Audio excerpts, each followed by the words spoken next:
getting a lot of good questions, actually. And so I think what you're all learning is I'm not there.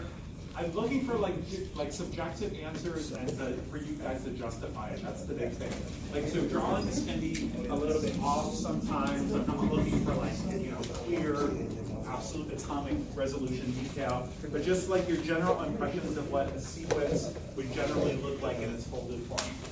And in some cases, there's not a right answer. In some cases, you say, hey, I have a couple different orientations and they both look pretty good to me. If you ever see that, just say that and justify it. That's totally fair, but justify it. What else? Oh, other good questions I got in office hours.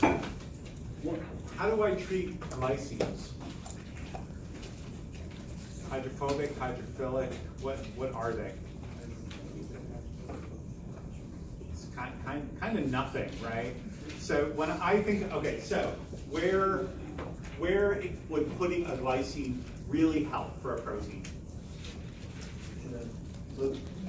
In a loop. A loop is fantastic, right? Because I have a really tight turn and I'll have a lot of steric problems. Okay, so what else would I put in a loop? Speaking of which, proline, awesome, for making a sharp turn. Okay, so when I draw these things and I try to draw like a couple of different orientations, what I mentally do is try to think of scoring things. If I have a positive interaction, I might make that a +1. If I have a negative, I might make that a -1. Especially when you have long sequences and try to figure out like different configurations. Sometimes it's just really, really obvious.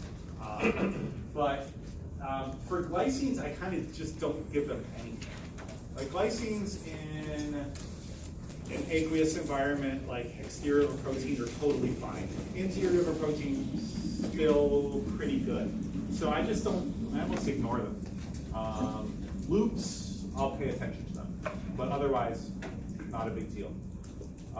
What other big questions from the homework? Okay. I'll give you another one, probably this week. Definitely next week. But it'll be more calculation stuff, which is what we're doing today. All right, so today we're going to talk about thermodynamics. We're going to briefly touch on monatomic gases, which don't have much to do with proteins, but at least give us a basis for comparison. Remind ourselves of just general thermodynamics and then say, hey, how do things get a lot more complicated when I have di, tetratomic kind of systems? And then obviously if I have a protein, I have tons of atoms to deal with. And then where we are going with this is to try to define different types of interactions in a protein. You can extend that to a nucleic acid if you want. I just don't like DNA right now. I said protein, so I'm going to deal with the proteins, but you can apply all of it to DNA. What kind of interactions are there? How strong are they? And then this whole idea of environment actually modulating strengths of interactions. So the caveat that I said last week is you'll see a lot of formulae today. That's okay. We're going to distill it to its necessary components and then figure out how to use them. That's the critical thing. All right, so this is basically what we're going to do. I'm going to call it about 3 lectures. We'll just see how it goes. All right, so we're going to describe intermolecular forces. We're going to break it down into things that we've talked about a lot, but we haven't quantified it all. So we'll talk about van der Waals interactions, those really beautiful interactions that you try to draw when you're putting a couple of heptads together. We need to quantify it, and we need to define everything spatially in terms of distance. If I start putting atoms too close together, obviously they're not very happy anymore. That's not a good van der Waals interaction. We'll talk about electrostatics. So as a reminder of charge-charge interactions, and you've seen Coulomb laws as early as physics a long, long time ago. We'll define them for proteins. The one thing that we'll see with Coulombic interactions is how they're very, very environmentally dependent. If I put them in the interior of a hydrophobic space, they will be worth more or less than they are in bulk solvent. So we have to treat that accordingly. hydrogen bonding, geometry, environment, etc. Okay, and then ultimately where we're going to go is figuring out the role of entropy in biochemistry. And yes, you've seen delta S before, and it's always been the sort of thing that thought, okay, yeah, for something to be thermodynamically favorable, delta S always goes up. Yes, we know that. How do we relate those to molecular systems, and how does that actually happen? So we're going to introduce probability, statistics, etc. And I'm going to give out some practice problems, which is going to be really critical for figuring out how to do these things. All right, so here is we're going to start with pistons and then get to molecules, I promise. All right, so here is a system basically under constant pressure, where I have an external pressure, and then I may have some chemical reaction where heat is actually being transferred into the system. And then ultimately, I can have expansion work that's being done. All right, so we'll introduce this concept of entropy, which basically is equal to the heat transfer. So basically, Q, which is the heat transferred in this system, is equal to the enthalpy in the final state minus the initial state. So that's H2 minus H1. So this is my final state, and that was my initial state over here. Then that ultimately is just equal to the change in energy of the system, plus the external pressure, and then the change in the volume. So basically, what I'm distilling this is the heat transferred is equal to the enthalpy of the system. This is useful to us because we actually have probes for heat. We don't have direct probes for enthalpy, but we can relate it. So you guys have done calorimetry, bomb calorimetry before. We can do different types of calorimetry on biological systems and actually measure heat. But fortunately, we can relate all those heats to thermodynamic parameters. Otherwise, it's kind of useless to us. It's just giving us heat. All right, so why is it? Just as a kind of quick reminder of the derivation of how this works. So basically, my enthalpy is equal to my energy plus pressure times volume. If I take the derivative of that, if I'm just changing enthalpy by a small amount, then basically I take the small d of everything in that equation. Remember that in order to treat this PV term, then it becomes PdV plus VdP. All right, so here's where the biochemistry comes in. And the biochemistry comes in because usually in our systems, we don't have changes of pressure, all right, which is why we're going over the elementary thermodynamics initially. All right, so basically this whole term that I've conveniently circled just to draw our attention to it is going to go to 0 because there is no change in pressure. All right, so then it becomes pretty easy. dH equals du plus external pressure dV. And then I know what dq is equal to, and then it just simplifies to dH equals dq. Again, convenient because I can either add heat to a system or measure heat of a system. So for example, when proteins bind ligands, very often there's a heat change to that system. And so as a result of that heat change, which I can physically measure if I'm really, really good and have a precise thermometer, kind of, I can relate these things to enthalpy. And so that's a useful term. Once I have enthalpy, ultimately we can start deriving the other dynamic parameters as well. So that's what we're going through. Okay, so this defines what's known as the heat capacity. And this often is like the physical measure that we do. So the heat capacity ultimately is if I apply some heat to a system, it's the amount of heat I need to apply in order to raise temperature by some amount. Let's call it 1 Kelvin, it could be 58 Kelvin, it doesn't matter what it is. So what we're gonna do is first start thinking about that, reminding ourselves of simple monatomic gas, ideal gas law, which you all seen before, and then go to more complex systems. So here's the situation with monatomic gas. I have two potentials. And so we can think of our nice cylinder system and either keep latches attached to it or let the latches go.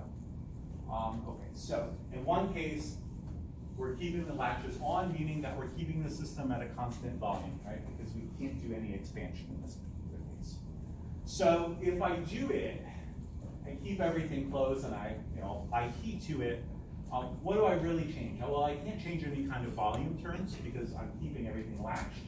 Instead, all that heat is being transferred in the form of kinetic energy. All right, so that's scenario one. Scenario number two is, I let the latches go and do whatever they're going to do, and then I can do expansion. So in this particular case, I apply heat, and sure enough, I get expansion, and I can relate all those things. So that's a heat capacity, but a heat capacity at constant pressure in this case, rather than constant volume. Again, simple monatomic gases first, and then we'll go more. So for a simple monatomic gas, to remind yourselves, and you've probably seen it before, there's a full derivation of your textbook if you want to see it. I'm not going to go through it because it is thermodynamics that you've probably seen before. But if I take the difference in heat capacity at constant pressure and constant volume from the ideal gas law, that's simply equal to NR.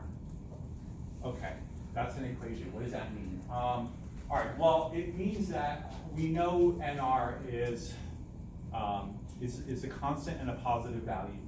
So as a result of that, we know that the heat capacity at constant pressure is always bigger than that at a constant volume, number one.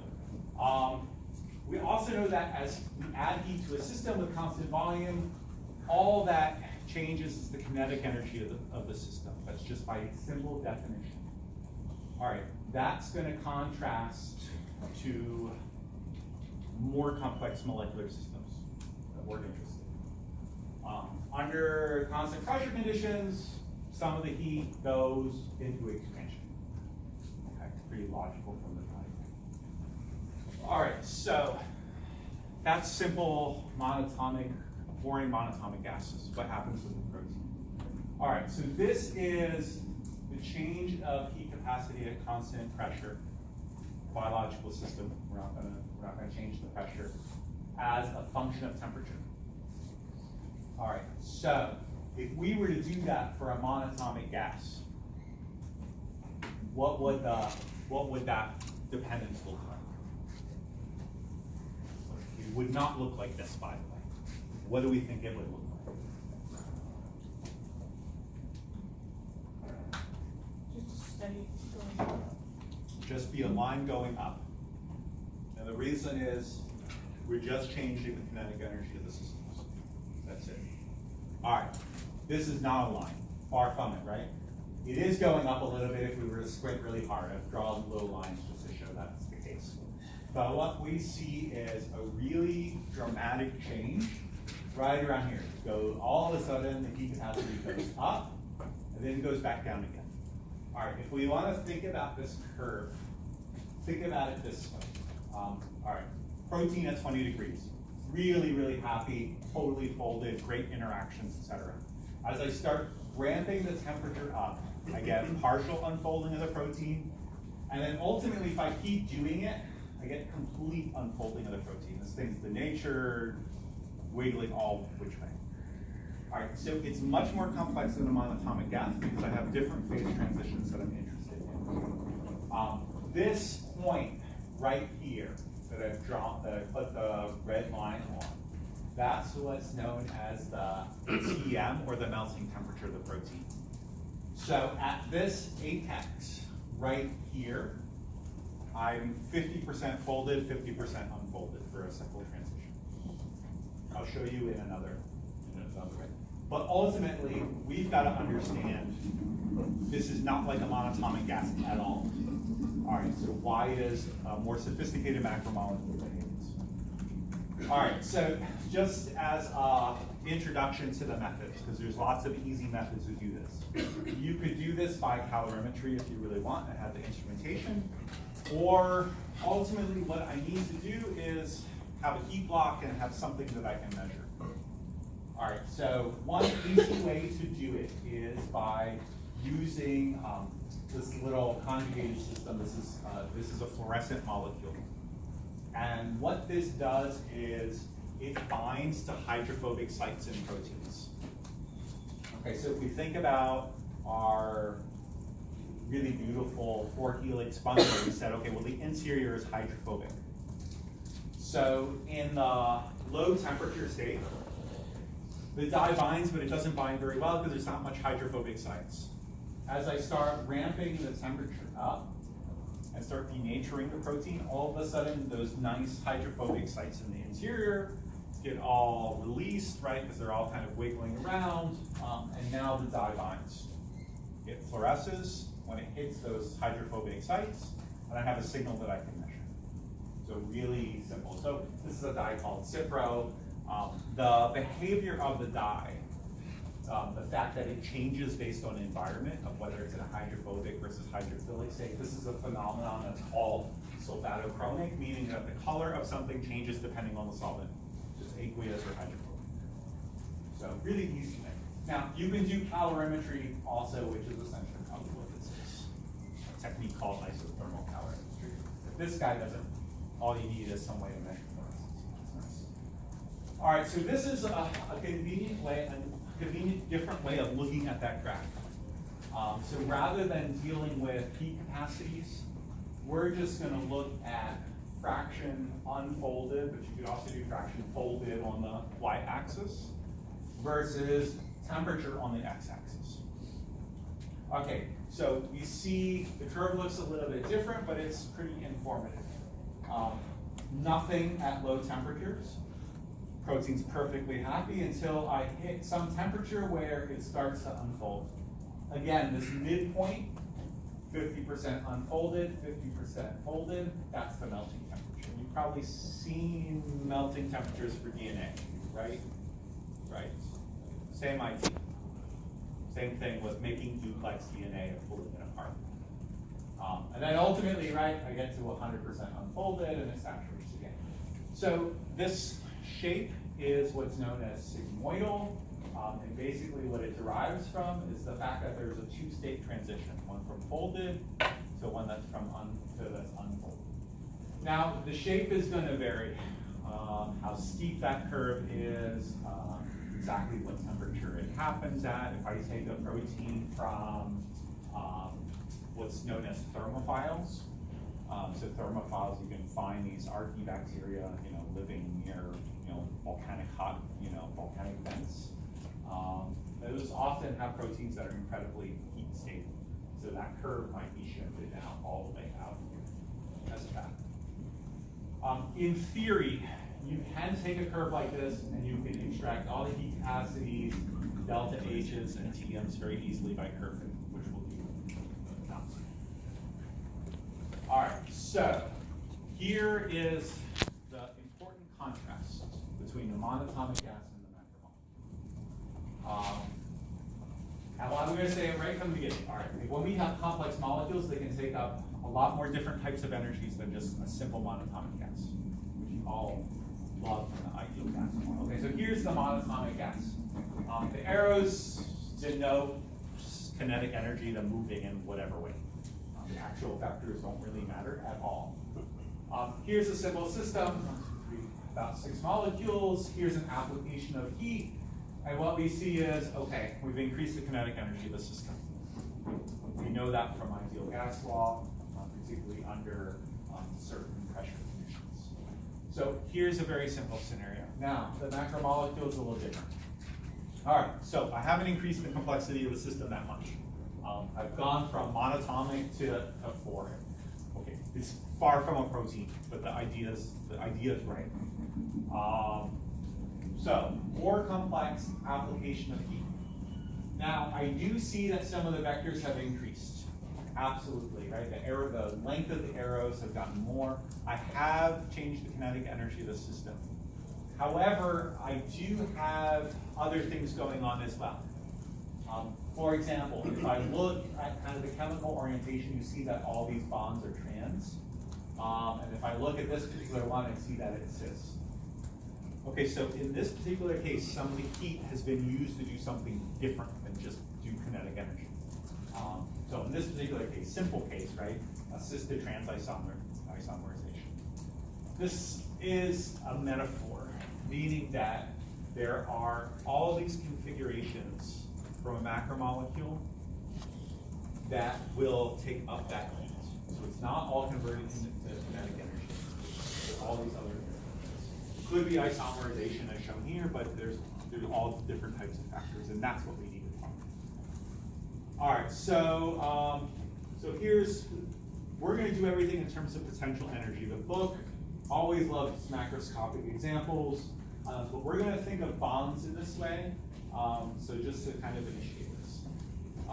Okay, so here's potential energy from physics. Here's some guy that's lifting a weight, some particular height. And I know from physics that potential energy is pretty easy to calculate. It's some force times some distance that he moved this thing up. And if I want to break this down, which we almost never will, mass times g times the height. So that's pretty easy. So we're going to think of bonds in a very similar way. And that's kind of the reason that the book treats it that way, and that it's kind of a unique way to think about it. So all the interactions that we deal with are going to be, I'm going to show two atoms this way, 1 and 2, and I'm going to show some distance between them, r. All right, so we're going to think of how much potential energy is in terms of force. So if I want to equate it, I can think of taking the integral of some potential energy, or u pot in this particular case, as being the integral from infinity to some distance. So an integrated force from moving something far away, right? So let's put 1 and 2, across the street from each other where they're not interacting at all, to some distance where they probably are. So force ultimately is going to have a defined relationship with this potential energy, which will simply be the derivative of the potential energy with respect to the distance. So that means I can always relate the two, potential energy versus force. Force is a macroscopic way to think about it, which is kind of handy. Potential energy is a much more descriptive way for us to actually quantify things. But sometimes I like doing it in terms of force because it makes sense. All right, so how much energy is in a bond? So here's a simple example of a diatomic. Again, 1 and 2 are just simple atoms that are, and it doesn't matter what they are, but they're split apart by a distance r. Here is the plot of the force. We won't care too much about the shape of the curve. We go in depth about the shapes of the curves in a bit. But here it is in terms of force. So basically, if they're infinitely apart from each other, this region all the way out, so r being really, really big, there basically is no force, no interaction between those two atoms. Makes sense. They're across from the street from each other, they couldn't care less. As I start pushing them together, they may attract to each other. So here it is in terms of a force regime, and I can also think about it in terms of a potential energy. So negatives in terms of potential energy, always favorable interaction. Positive, not so great interactions. Unfavorable interactions. So as I start pushing them together, now in terms of the macroscopic thing, if I start pushing the two balls together, it takes some real force to do that. Positive force. And also, in terms of potential energy, positive potential energy. So I can think of where this crosses the 0 point in terms of force as being an optimal distance, or in terms of the potential energy being the most negative, simply because they relate to each other by a derivative. All right, so here is thinking about it in molecular terms. First, again, starting from simple monatomic gas and then going to something much more complex. 4 atoms, maybe even 85. So here's energy. And here is just different discrete energy levels of a monatomic gas. You've probably seen before.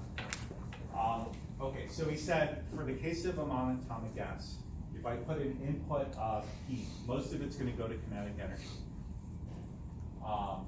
Ultimately, if I add enough, I can go to an excited state. Here's the ground state. Here are various excited excited level states, and we don't care necessarily what the origin of them are, but just that in terms of energy that it takes to get up there, it's a lot of energy. So about 1,000 kilojoules per mole. That's for monatomic gas. All right, how about for a triatomic? Again, not very complex, but illustrates the point. So here are the energy levels for a simple triatomic, and I could imagine that there are energy stored in the bonds, that there are different configurations that even just simple 3 atoms could take in 3-dimensional space. So if I put energy into that system, I have lots of different terms I could think about that system taking it up. Not just excited level states, which take a lot. So for a simple triatomic, right, I can think about this thing rotating in 3-dimensional space. Those energy gaps are about 1 kilojoule per mole. I could think about this thing vibrating in various different ways. Again, slightly higher, but about 10 kilojoules per mole. I put all these things in relative terms to my monatomic, right?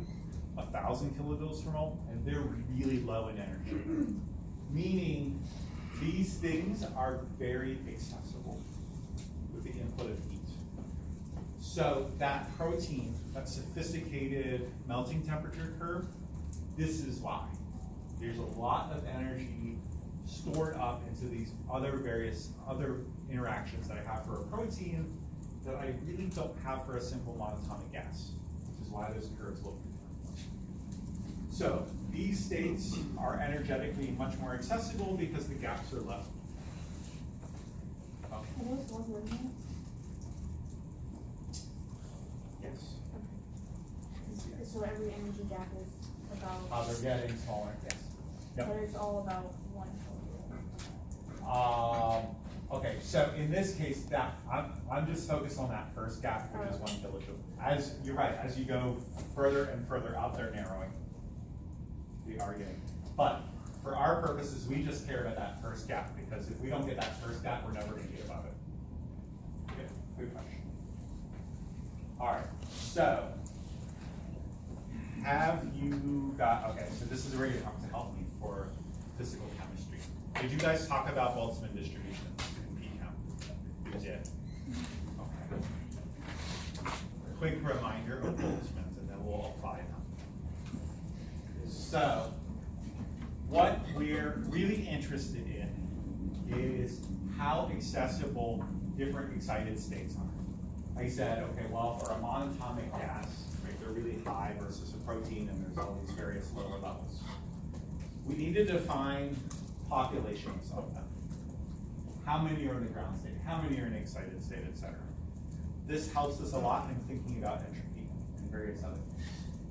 So we've ignored energy levels from now and up to now, but we want to say, okay, well, how to determine whether an atom can gain enough energy from various interactions, application of heat, whatever you want, to get up to an excited state. All right, intuitively, this all makes sense that it would depend on how far separated the excited state is from the ground state.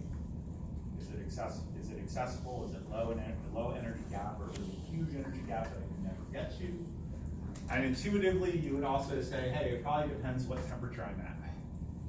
If I heat up a system, with a Bunsen burner and get high Kelvin, am I able to access these excited states easier or harder? Which is where the Boltzmann comes in. Okay, so equations. Here's the start. All right, so here is the Boltzmann distribution. So I'm going to call 2 levels N1 and N2. All right, and this is going to be some number of molecules in a particular energy level. So this ratio will relate to, is an exponential term, and it's going to relate to the difference of energy of those 2 levels, which is kind of intuitive, over what's called the Boltzmann constant and temperature. Okay, so the Boltzmann constant. The Boltzmann constant is often used in terms of when we're dealing with numbers of molecules. We're going to often simplify it in terms of actual kilojoules per mole for many of our problems, although we'll talk about ensembles and numbers later. N2 or N1 are some number of molecules in energy level 2 and 1, we said that. Okay, here's the thing. Notice the exponential dependence of this equation. Notice that it depends on the energy gap between state 1 and state 2, that's intuitive. And notice that it depends on the temperature. All right, so here is a fuller description that we will use later. All right, just to introduce ourselves to it now, and then we'll apply it later. This ultimately looks the same as the previous one. I can divide this by n, and it's some number at some level versus some number at some level I in this case. I haven't changed that, just changed numbers. Ultimately, the whole expression is the same, but I've introduced this new thing called Q. I'll introduce it today, then we'll forget about it for 2 lectures. Q is another expression that looks a lot like the Boltzmann again, but there's a summation term in it, meaning that we're going to add a lot of things together. So Q is something that's called the partition function.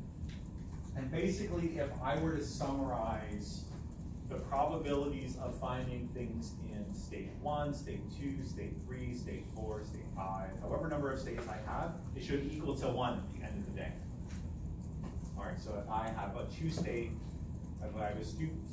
problem, and 98% of my molecules are in the low excited state, or in the ground state, that means 2% are in my excited state. Okay, that's what Q does for me. Basically normalizes everything to 1. This will make sense later. For our purposes, we're going to forget about Q for the rest of the day, and we're going to focus on this. Two-state problem in this particular case, some difference in energy, Boltzmann, temperature. That's all we need to figure out populations. All right, so here is the Boltzmann constant in all its glory. 1.4 times 10 to the minus 23 joules per K. That doesn't have a lot of physical meaning to me. What does have a lot of physical meaning to me is saying, okay, a biological system is generally at 300 Kelvin. So if I do that and multiply and determine what kBT is, I will get something like this, 2.529 kilojoules per mole. So if I were to give you a question, a two-state question, how many are in, what's the ratio of the high to low energy state, and I tell you it's 300 Kelvin, that's a very simplified form of the same equation. Okay, so what do these Boltzmanns mean, and what do they physically tell us? And this is pretty intuitive. Okay, so here's a number of molecules, and here are discrete energy gaps. So I'm going to do this in terms of energy, in terms of kBT, because for this equation, it's pretty easy to figure out what the populations would look like.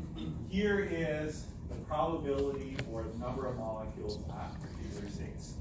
And I can see, all right, well, as I go higher in energy, clearly the populations are going to go lower and lower and lower and lower. And they do, right? 87% are at the lowest energy, 10% followed by 1%. This ultimately should all add up to 1 if I continue to extend it. All right, so in this particular case, my energy, difference in energy is actually larger than kBT, right? Because each of these gaps is 2 kBTs. We'll learn how to calculate it, but that is ultimately what's going to govern the probability of these things. So I can see the gap is pretty big. And so almost everything is residing in that lowest energy. All right, so what I can do is start thinking about keeping the temperatures the same. And this is just illustrative to just see how that exponential works.